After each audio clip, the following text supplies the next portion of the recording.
Greetings, everyone. In this lecture, in this lecture video, I want to dive into the world of crisis and emergency communication, as well as risk communication, looking at the scholarly research behind it, murky waters of uncertainty that people experience, the urgency that needs to be conveyed in moments of crisis, as well as the way that the public participates in that. So we're going to be splitting our attention into the areas of a chapter on crisis and emergency risk communication and the CERC model, which is a communication model on crisis communication and crisis response, focusing on the assumptions and the 5 fabulous developmental stages of the model. We're going to dive into Paralot's article and the slides that I've posted to explore specifically a disaster context where misinformation runs rampant and platform dynamics are misleading in some cases. And then you also have some incidents of visual manipulation and the problem of trust that takes center stage in all of this. Communication in disasters is never supplemental. I would argue that instead it is central to how people interpret risk, how they assign credibility, how they understand the available courses of action, and whether people are able to make decisions and protect themselves and others. So in that sense, communication is part of the response infrastructure. The CERC model answers a practical and institutional issue. Public health agencies, for example, have already developed considerable capacity in health communication and in risk communication. But major emergencies have demonstrated that those existing approaches maybe were not always sufficient on their own. So events like the threat of chemical attacks revealed that conditions can require a more integrated approach, and one that is capable of addressing uncertainty, time pressure, public fear, the need for coordinated guidance across different levels of the response during a crisis. So the CERC model specifically is focused and framed around communication. This model considers communication. So this model considers communication as the star of the emergency management show. CERC is vital. CERC is vital because it frames communication as the star of the emergency management episode, rather than just a supporting function that comes on after the experts have made their grand decision. The model indicates that audiences aren't just sitting back, passively soaking up information like sponges at a water park. Instead, the audiences are bold in their interest and engagement with it. They make decisions while juggling real everyday stress, and they are more often now than ever, but it's always been an issue, half-baked information and a ticking clock in terms of the urgency and severity of the risk that's being conveyed. That position and that position that they're in sprinkles in a bit of investigative flavor for us onto the framework. It puts the people who are impacted in the limelight of the communication episode and highlights that for communication to be effective, it needs to help people decode the risk, assess credibility, and access a menu of choices, even if those are less than perfect. They need to be able to understand what they are. For that reason, CERC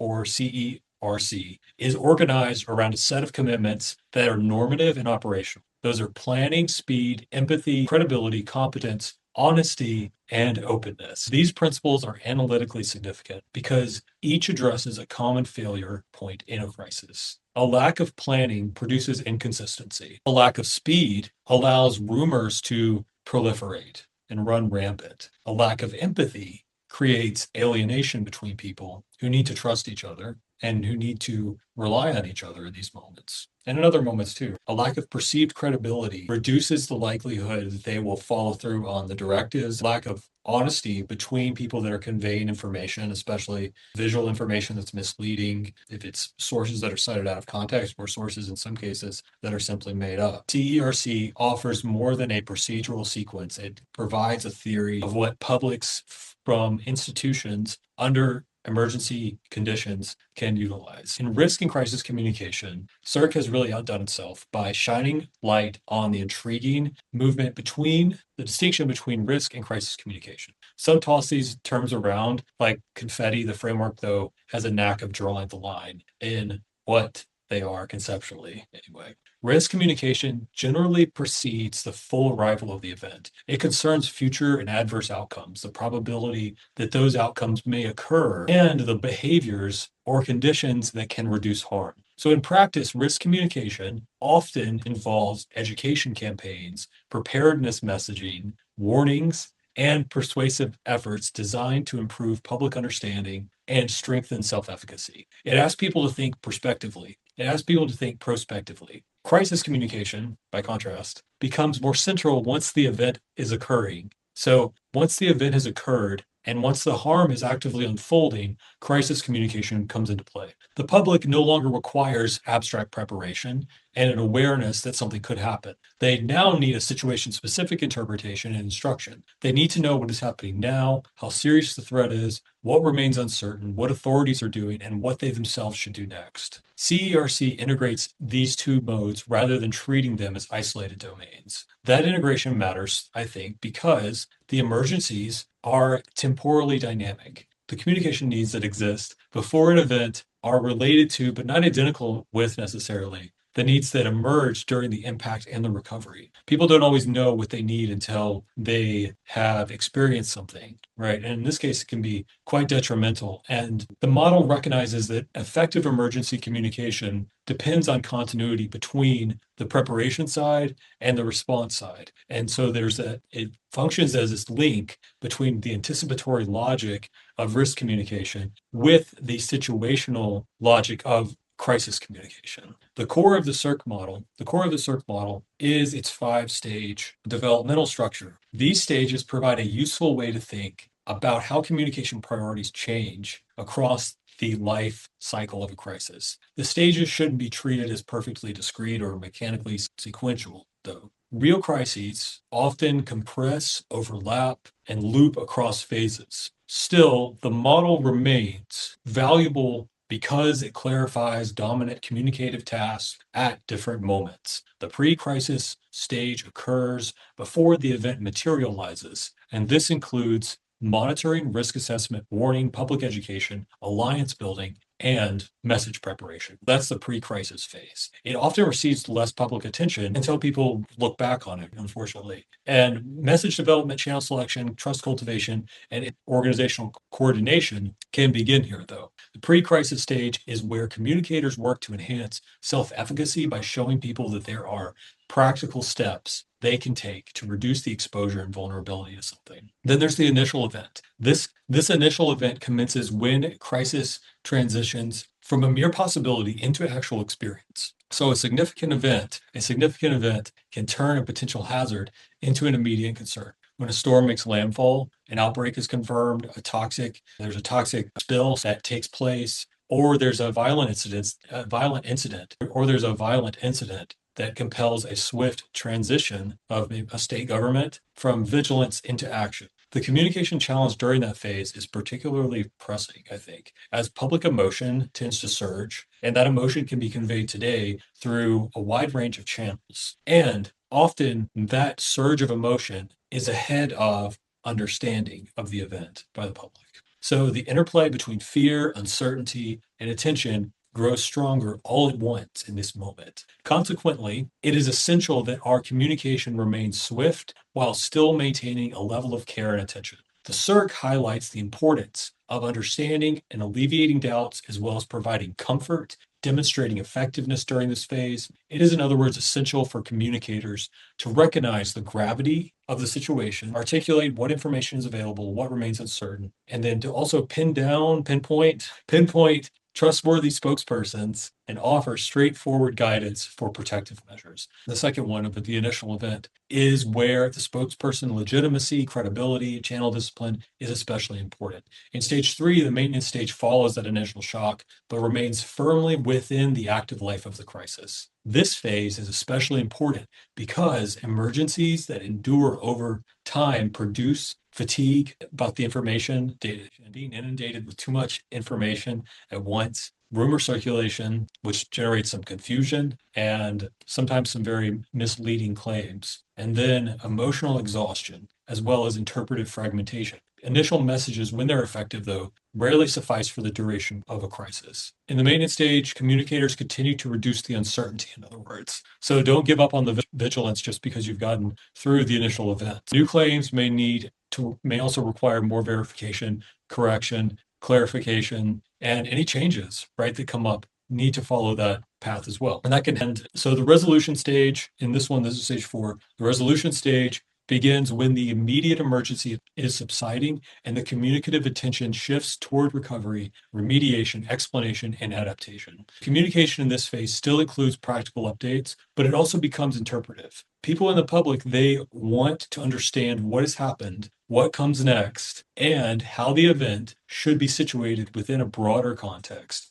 broader structures of responsibility. Okay, the evaluation stage. In the evaluation stage, organizations take a good hard look at how well they've responded, including how well they've communicated throughout the previous stages. It's like a report card for performance. That covers the timing, inquiries into how well messages hit the mark, the breadth of the reach, the perfect timing, the trustworthiness factor, the importance of inclusion, coordination, and how well the public gets it. In other words, the evaluation is important in CERC because the model itself is cyclical. The lessons that are generated after one event need to inform the next stage. Okay, so these stages are important. The 5-stage model is, so that's number 5. So the 4 stages are pre-crisis, the initial event, the maintenance, the resolution, and the evaluation. The brilliance of these 5 stages in the model is that it acknowledges communication needs are fickle sometimes. They change with the weather. And in this case, we're going to look at a case of a environment and a climate disaster, a natural disaster, the Hurricane Helene event in 2024. A public bracing for hurricane warning needs a message that is a bit more. A public bracing for a hurricane warning needs a message that is a bit more intense and vivid than one that's aimed at folks in a flood rescue. And both of those, though, require a different flavor altogether compared to the crowd trying to figure out long-term recovery. So the model serves up this timeline for deciphering these distinctions. And at the same time, the model can be used, but with caution, as all frameworks and models need to be applied with, especially in times of crisis. Real crises are not linear, of course. So some compress several stages into a very short time span, and others linger in the maintenance period for a long time, and others generate overlapping crises at the same time. So the stage model is useful because it gives communicators a way to anticipate shifts in the public needs. The design of messages can then adapt appropriately to different phases of that response that's necessary. So let's think about CERC let's think about CERC and let's think about how this is applied in the Perriot article and accompanying slides that I provided. Okay, those materials are valuable, I think, because they situate communication within a concrete ecology and a tradition of crisis communication. Journalists, public information officers, emergency responders, and crisis communicators are all engaged in the movement of information under severe constraint. Yet they are also embedded in the same disruptive environments of natural disasters. And as an extension, the public is in the same disrupted environment. So we may be confronting infrastructure failures, personal threat to safety, emotional burdens, and verification challenges at the moments that these are expected to provide clarity. Perriot's article emphasizes that messages in that environment need to be concise, they need to be empowering, they need to be clear. Being ambiguous or confusing in the communication does not merely inconvenience people. It intensifies fear and increases their vulnerability to believing information that is actually not just incorrect, but endangers them. The article shows that journalists and communicators are socially and geographically connected to their communities. Their role is not limited to the transfer of updates entirely and only. They participate in the creation of response narratives, the shaping of the community interpretation, and the maintenance of trust. So in terms of the disaster information environment, Perriot described a recurring pattern of informational flow during disasters. Early coverage often includes warnings and damage assessments. This is followed by accounts of the destruction that occurs. The communities frequently seek stories of survival. Blame also becomes visible during this narrative point, followed by a sense of grief, disillusionment, and eventually those efforts to move toward some version of normality or reconstruction. But over time, especially over the last few decades, we've seen that there are a lot of stakeholders, fortunately, that may not have the safety of communities as the forefront of their argument. Because disaster communication unfolds within an emotional narrative rather than a purely technical one. The public are not simply processing data, we're also processing grief, uncertainty, as well as trauma. The slides have reinforced this point by emphasizing that communication occurs before, during, and after the impact, with the shifting informational needs across those phases, like the model described. In a disaster context, misinformation seems to be a particularly important issue. The article makes a really crucial point that misinformation thrives in moments of fear, uncertainty, and a lack of verifiable information coverage. Disaster settings produce exactly these conditions. When communication infrastructure is damaged, firsthand reporting becomes more difficult. Officials may slow down their claims and the information they put out. And the public outside that impact zone, especially, which the article gets, may rely on only fragments of information, screenshots, reposted claims, and emotionally charged speculation. Screenshots, reposted claims, there's nothing wrong with that at face value. But the question is who, where are they, or where are they getting their information to? But where are they? Are they actually there? And the fragments part is problematic because, of course, especially if it's too vague to be applied to the specific context. Under such conditions, social media platforms can intensify the circulation of partial or false narratives by rapidly transforming fragments into apparently coherent explanations. The Hurricane Helene example in the article illustrated this dynamic. Communication constrained. In this case, the communication was constrained by the verification, while the false narrative circulated widely across platforms, the AI-generated slop. This result was not only about confusion, though, although that certainly was part of this pattern in Helene and in other examples too. It was a reduction in the institutional trust that came out in a very immediate and consequential way that increased the difficulty of response coordination. This is really an analytical point. Misinformation should not be treated as an incidental byproduct of disaster. It is part of the communication environment through which disaster is experienced, understood, and managed, or not. So the visual dimension of this, I think, is particularly poignant in this case because it deserves an emphasis because the images often exert a persuasive force more quickly than textual claims. So in my slides, I noted in the article, the contemporary disaster misinformation increasingly includes misleading visuals, AI-generated slop content. These may take the form of misattributed photographs, staged scenes, old images that have recirculated, or synthetic images produced through the generative artificial systems. So an example of this, in 2025, the California wildfires, one piece of misinformation was that they used footage in covering the negative side of the story. They used footage, though, that was AI generated, and they used footage from a previous fire from years ago, old footage, in other words, that had nothing to do with the current incident. What makes this especially significant, though, is the epistemic status that is commonly granted to images. Viewers often interpret images as direct evidence of reality. A flood image, a rescue scene, or a damaged landmark can appear to settle the question of what happened. And this is true. And this is true especially if you have photographers there, right? And they're putting them out through official sources. Even if they're putting them out through their own sources, right? You can have like citizen photographers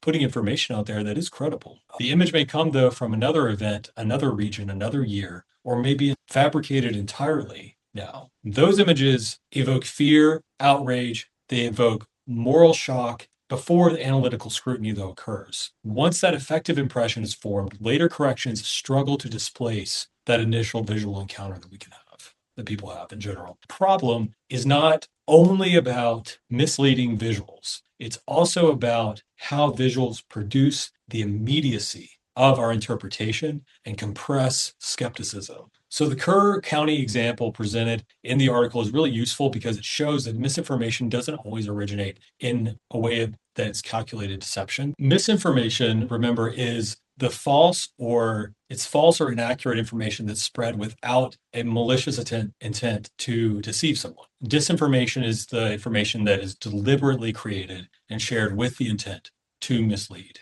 Misinformation doesn't involve necessarily calculated deception. In some cases, it emerges from unverified volunteer reports, the urgency of the moment, pressure to circulate hopeful narratives before confirmation has occurred, or pressure to circulate more catastrophic or more promising narratives based on the outlet that is reporting it. Journalists in this case faced strong incentives to report quickly. Unconfirmed claims were then amplified, and then the retractions followed from that. The key lesson here is that communication can cause damage, and it's not confined to the accuracy or inaccuracy of information. Retractions then weakened the trust and contributed to skepticism that already existed before the event towards subsequent reporting of the event. This illustrates an important principle for crisis communication, I think. Correcting the record is necessary, but that correction doesn't automatically restore trust ecology that's damaged by the premature amplification. It's hard to know, to be fair, it's hard to know when to put out information as certain, right? And in the article, there are 4 especially important response strategies: pre-bunking, real fact checking, trusted local messengers, and collaboration. Pre-bunking is anticipatory communication that's designed to address falsehoods before they fully circulate, rather than waiting for rumors to become the dominant communication force. And communicators identify recurring or likely misinformation patterns in advance and therefore provide audiences with contextual guidance ahead of time. That strategy can rely on the fact that disaster misinformation is often patterned rather than looking at case studies like this one. Journalists and communication practitioners can ask, which rumors typically surface after natural disasters? Which scams tend to target affected populations during this time? Which conspiratorial narratives are likely to reappear? Which forms of visual deception are common in similar events? Once those likely distortions are identified, communicators can then issue warnings, classifications, and credibility cues in advance. Pre-bunking works like a form of cognitive inoculation. It prepares audiences to recognize a falsehood when it appears, therefore reducing the likelihood that the false claim will be accepted without any critical analysis of it. Real-time fact-checking occurs during the event as those claims emerge, circulate, mutate, and compete with each other. Journalists and fact-checkers, or these organizations, monitor social media. They monitor user-generated content as well, official channels, and other information flows in order to verify, contextualize, and correct claims as quickly as possible. The strategy is difficult because the velocity of rumor often exceeds the velocity of verification. Claims become the public's first stable interpretation of an event. Later corrections may limit that impact. Real-time fact-checking then aims to interpret that consolidation process. Trusted local messengers is really key. They advise this in a lot of public health campaigns also, but the article places that emphasis on the importance of finding locals who are trusted in the community, because trust in a crisis is often geographically and relationally based rather than credentialed. People are less likely to trust someone that is distant, unfamiliar, or institutionally abstract, as opposed to someone who has been a long-serving local meteorologist, someone who is a community leader, a person who is a local official, local journalist who's trusted in the area. Anyone who has an impact on the local area is typically perceived with greater credibility because they are known within the community and can speak from situated familiarity. The credibility advantage is about concrete knowledge concerning terrain, infrastructure, historical vulnerabilities, communication habits, and the history of distrust within the community. So knowing what people are more susceptible to and how to counter that can be. Collaboration is the 4th major strategy. Disaster communication is too complex to be managed effectively by a single actor operating in isolation. Journalists verify and translate information instead. Public information officers disseminate official guidance. Effective managers coordinate operations. Researchers also can assist with verification, like community members, and community members can also provide trusted channels that formal institutions may not know about or they can't easily replicate, at least. So collaboration matters because misinformation thrives in fragmented environments. Collaborative structures can reduce inconsistency, accelerate verification, and improve message reach across different publics. So the broader implication here is that resilience against misinformation is more likely to emerge from connected systems of expertise rather than from isolated individuals. One of the most conceptually rich ideas in this work is the place-based knowledge argument. Disasters don't happen in abstract. They occur in places that are marked by specific infrastructures, histories, cultures, transportation systems, vulnerabilities, social relations, governance, and regulations. A communicator with a strong place-based knowledge has a significant interpretive advantage in this case. That communicator can evaluate whether a circulating claim actually fits the local terrain, actually fits their day-to-day experience within the community. A communicator can evaluate whether a circulating claim fits the local terrain,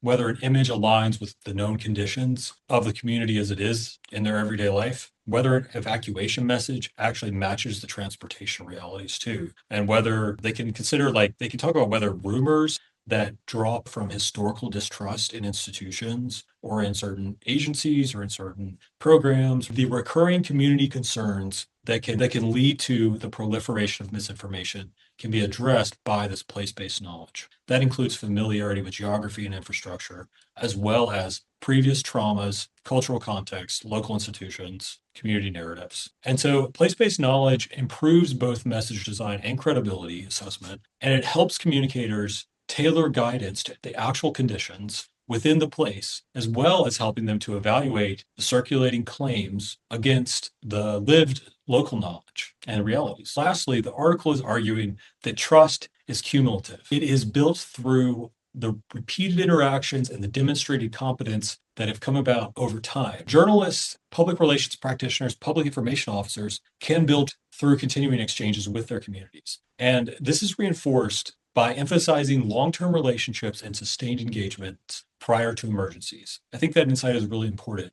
During a disaster, publics often return to the sources that they already are familiar with and regard as credible, especially when communities have experienced these things in the past. And if you think about our hurricane ravaged areas, there's a very familiar experience for people that have lived in coastal areas, whether it's in the Gulf of Mexico or whether it's on the Atlantic side, and as well as in the Pacific too. I'm just talking about the North American regions here, but of course there are tsunamis that occur in other areas of the world. But because we're talking about Helene, I'm talking about the hurricane season in the US right now. I'll focus on that. But when people are more familiar with the sources they already know and regard as credible, that can come from previous experience. A source that appears only when a crisis begins, though, may have difficulty persuading, even though the information might be accurate. This is the really tricky part, right? Because the most accurate and helpful information may not be trusted. That's why they're focusing on trust. It can therefore be understood as a stored communication asset, that accumulates before the crisis and becomes especially valuable during the episode itself. In an emergency situation, prior trust influences the warnings that are believed, whether the instructions are followed and understood, and whether the correction efforts, if information needs to be updated, whether those succeed as well.